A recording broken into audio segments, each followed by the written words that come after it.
আসসালামু আলাইকুম প্রিয় ভাই ও বোনেরা। দেশের ভবিষ্যৎ যদি আপনার হাতে থাকে, আপনি কি চুপ করে বসে থাকবেন? আজ আমি কথা বলবো গণভোট সম্পর্কে। গণভোট মানে হলো দেশের বড় কোনো সিদ্ধান্তে সরাসরি জনগণের মত নেওয়া। এখানে চূড়ান্ত সিদ্ধান্তের ক্ষমতা সরকারের নয়, শেষ কথা বলে জনগণই। গণভোটে সাধারণত দুইটা অপশন থাকে, হা ভোট, না ভোট।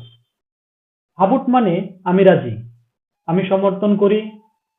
হা ভোটের লাভ: নতুন পরিবর্তনের সুযোগ আসে, উন্নয়নমূলক সিদ্ধান্ত বাস্তবায়িত হয়। না ভোট মানে আমি রাজি নই, আমি চাই না।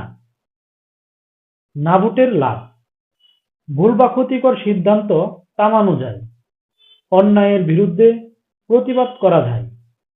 ভোট দেওয়া মানে শুধু সিল মারা না, এটি নিজের অধিকার ব্যবহার করা, নিজের ভবিষ্যৎ নিজেই ঠিক করা। হা ভোট হোক বা না ভোট হোক, দুটোই জনগণের শক্তি। যে জাতি ভোট দিতে জানে, সে জাতি মাথা উঁচু করে দাঁড়াতে জানে। চুপ করে থাকলে অন্য কেউ সিদ্ধান্ত নেবে। সচেতন হই, ভয় না পাই, আর নিজের ভোটের অধিকার ব্যবহার করি। ধন্যবাদ সবাইকে।